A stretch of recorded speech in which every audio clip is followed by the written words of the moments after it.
Estabelecer metas, ter disciplina, conviver com as diferenças, respeitar o próximo, enfim, lidar com o sucesso e também com o fracasso. Independentemente da origem, da filosofia, do método, não existe dúvida de que a prática esportiva traz benefícios, sobretudo quando esta relação começa cedo, ainda na infância.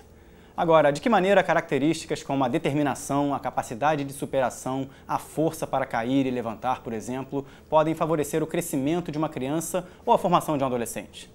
Que outros tantos valores de uma rotina dedicada a algum esporte beneficiam o desenvolvimento humano?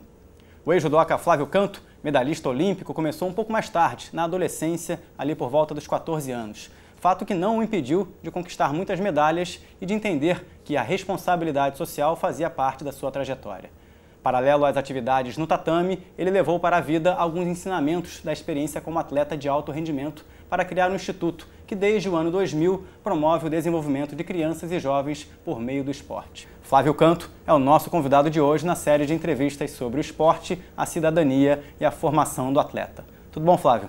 Tudo ótimo, prazer estar aqui. Prazer é nosso, obrigado pela presença. Finalmente, já conseguimos, né? Estamos aí. Flávio, a gente tem a tua trajetória ali atrelada diretamente à vida do judô. Queria que você começasse essa entrevista falando como é que foi aquela fase da sua vida aos 14 anos, né? A gente sabe que o atleta de alto rendimento tem sempre um acompanhamento ali naquela fase da infância, na adolescência. Você assume que começou um pouquinho mais tarde, até acompanhando a trajetória do seu irmão mais novo, né? Como é que foi esse momento? Normalmente no judô o pessoal começa, meus adversários assim daquela época tinham começado com 4, 5, 6 anos. Eu já tinha experimentado vários esportes, minha família cresceu sempre apoiando o esporte. A gente tinha um sítio a 1h30 do Rio, a gente passava 1 mês e meio nesse sítio em Teresópolis e a nossa principal atividade lá era a Olimpíada da família. Meus tios, meus pais faziam essa Olimpíada entre os primos, então tinha maratona, corrida, salto em distância, futebol. Mas eu nunca tinha me encontrado num esporte assim que eu achasse que eu tivesse alguma aptidão. Meu irmão já fazia judô, eu nessa época eu fazia natação, surfava, jogava bola, mas tentava ainda ter algum caminho olímpico na natação. E assisti a Olimpíada de 88 do Aurélio, ganhando, o Aurélio Miguel, campeão olímpico, em Seul. E o meu irmão já fazia judô, e o técnico do Aurélio Miguel era o professor da escolinha do meu irmão, o Geraldo Bernardes. Então, eu assisti aquela Olimpíada com meu irmão com aquela sensação de que a gente tem um brasileiro campeão olímpico. O técnico dessa equipe é o professor do meu irmão. Acho que está mais fácil ser alguma coisa no judô, a favor da... Ainda relutei, assim, ainda fiquei uns 6 meses enrolando. Aí, um mês antes de eu fazer 14 anos, eu fui com meu irmão na primeira aula com o Geraldo. Aí ali me apaixonei e nunca mais parei. E a sua família lidou com isso de uma forma tranquila? Essas Olimpíadas no sítio podem ter favorecido até o entendimento da família para a prática esportiva. Mas teve algum momento em que a decisão foi tomada, não, o Flávio vai realmente seguir essa trajetória e investir no esporte? Até a família é maravilhosa. Assim. Minha mãe, eu brinco que ela tem um exemplo, assim, ela é do tipo que se a gente acertasse uma pedra na janela do vizinho, ela dá uma bronca, mas depois ia elogiar a pontaria, sabe? Então, sempre apoiou o que a gente gostava de fazer. E a minha paixão pelo judô foi muito imediata. Em pouquíssimo tempo eu já estava treinando como um faixa preta ainda na faixa branca. Eu botei na cabeça que eu ia seguir os passos do Aurélio e treinava o dobro que meus adversários. Então, acho que a família percebeu. Meu pai é físico nuclear. Então, ele ia nos treinos, ele às vezes vinha falar, você está caindo muito para essa direção. Ele começou a se envolver também no judô.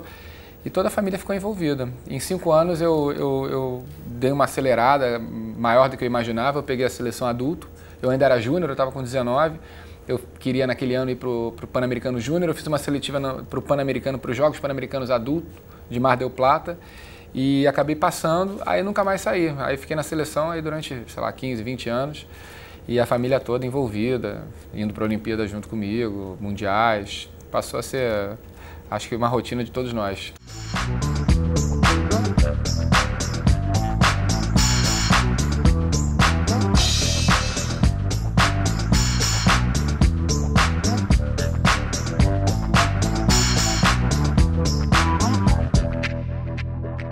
Fala um pouquinho sobre a conversa que você tinha com seus treinadores, né? A gente está ali avaliando também a relação de crianças e adolescentes nessa fase, independentemente de alguma seguir ou não para o esporte, ser um atleta de alto rendimento no futuro, mas de conversar ali. O que você pode trazer de experiência, de reflexão sobre essas conversas na prática do judô, na formação do seu caráter à época, na formação da sua individualidade? Como é que foi? O judô, claro que o Aurélio Miguel e o Geraldo Bernardes foram, o técnico dele naquela Olimpíada, foram fundamentais.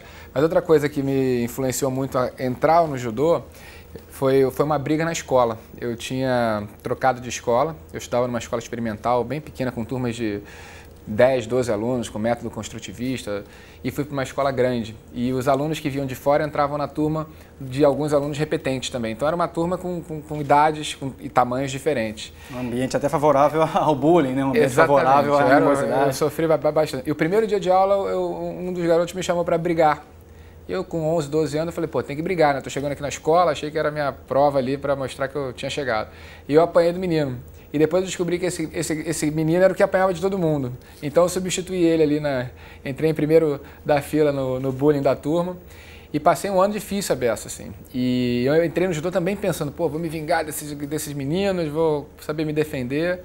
Aí o que acontece? Minha mãe deu um apoio, porque tinha visto meu irmão, acompanhado a evolução do meu irmão nessa questão de equilíbrio, né? O judô, quando a criança é muito agressiva, ela te dá equilíbrio, porque ela bota para fora a agressividade no treino, e quando ela é muito tímida, ela aprende, você tem toque, você encosta nos amigos, você derruba, você cai.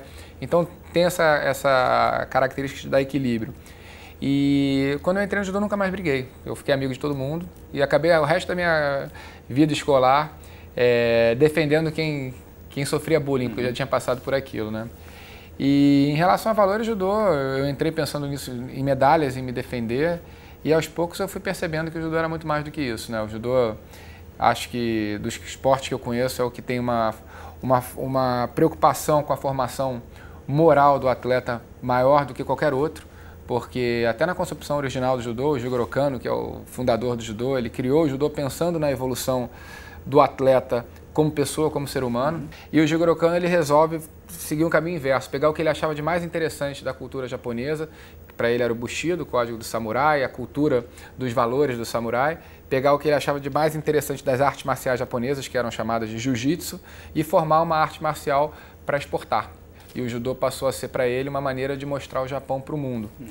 E com essa preocupação maior, acima de tudo, de você formar cidadãos do bem, com essa evolução espiritual sempre presente. Então tem uma parte meio mística, meio zen do judô que eu gosto muito. Agora, você foi medalhista olímpico nos Jogos de Atenas em 2004, com a medalha de bronze, mas o Instituto ele teve uma trajetória que já se iniciou no ano 2000. Em que momento da sua carreira você percebeu que era preciso ter uma atenção, era preciso voltar os olhos, assim, para ter uma motivação com algo que até fez parte da sua infância e adolescência? Você comentou que a reação, a briga na escola, me defender, buscar o ouro olímpico, talvez isso foi um paralelo para você começar a entender a realidade de outras crianças e adolescentes? Eu acho que a história do reação tem muito a ver com a minha história de vida, assim, né? Eu nasci fora do Brasil, eu nasci na Inglaterra, meu pai na época fazia doutorado, ele é físico nuclear. Vim para o Brasil com 2 anos, depois dos 9 aos 11 eu morei na Califórnia e na Inglaterra, morei por 2 anos mais ou menos, e depois aos 19 eu comecei a viajar pelo Brasil com a seleção brasileira.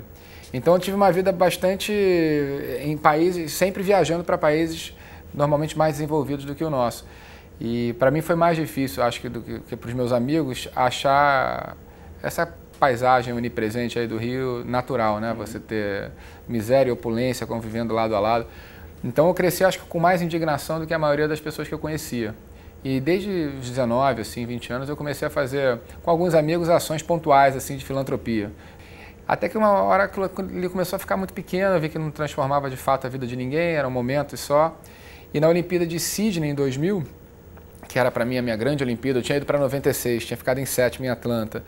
Com a cabeça já em Sydney, fiquei 5 anos ganhando todas as competições aqui no Rio, ganhando Pan-Americano, competições internacionais. Quando eu perdi a seletiva de Sydney, eu vi que o mundo não acabava e que a vida passava, né? Que eu tinha que pensar em outros sonhos e colocá-los em ação logo. E eu voltei para o Brasil pensando, pô, é hora de fazer isso, né? O judô tem essa coisa da reação, de você, quando cai, você se levantar, cai, levantar, e de preferência se levantar de uma forma tão edificante que quando você lá na frente olha para trás, você se lembra daquele tombo com mais orgulho do que tristeza, né?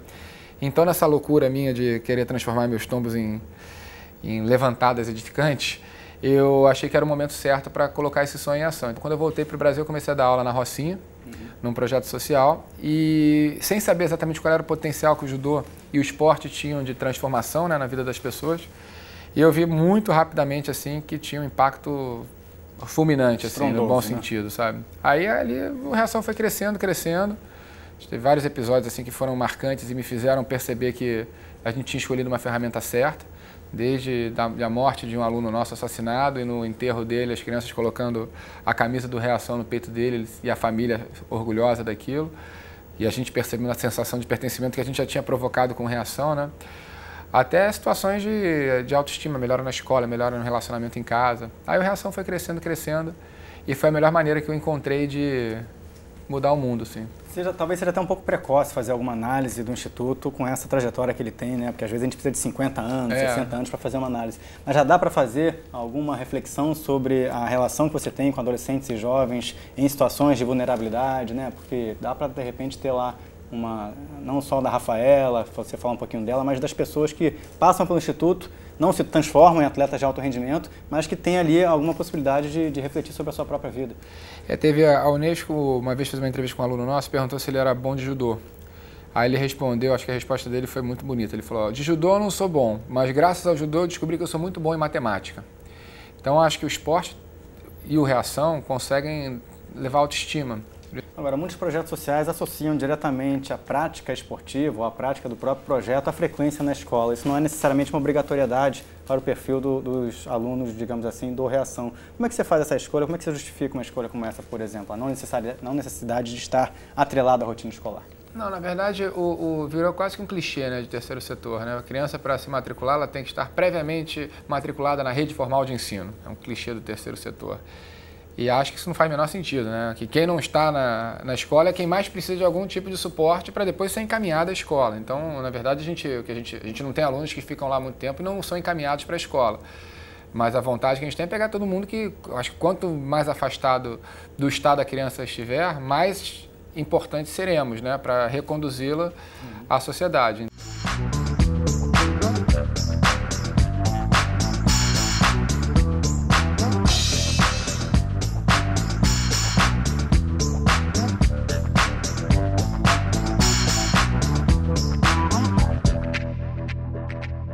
O que a gente tenta fazer é dar protagonismo para todo mundo. Ninguém ali trabalha no Instituto do Flávio, da fulana, da Beltrana. Todo mundo ali está...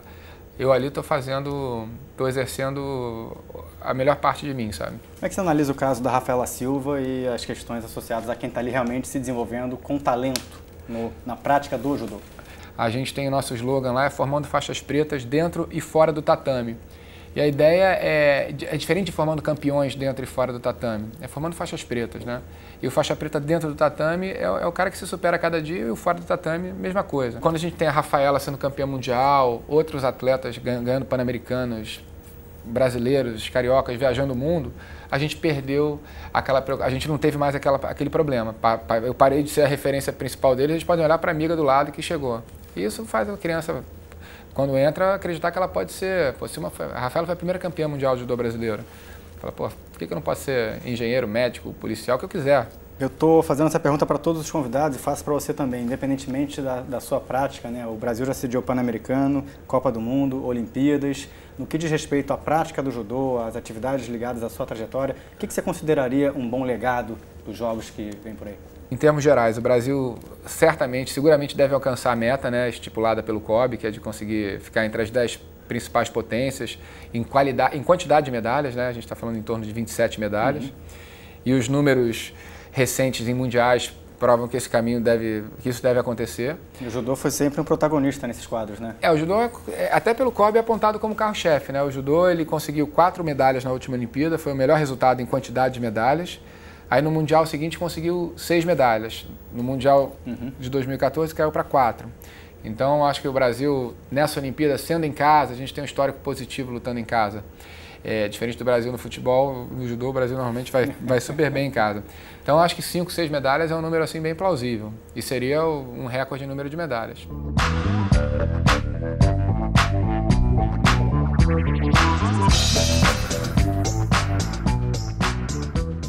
Obrigado pela sua participação no programa. Prazer, falei muito, né? Não, tá certo. Mas é um prazerzão. Até a próxima oportunidade. Sucesso aí para o Instituto. Obrigado. A você de casa também o nosso muito obrigado pela audiência, pela companhia. Lembrando que todas as entrevistas dessa coleção estão disponíveis na internet. É só você acessar futura.org.br/entrevista e procurar lá pela sua favorita. Combinado? Um beijo, um abraço, até a próxima. Tchau, tchau.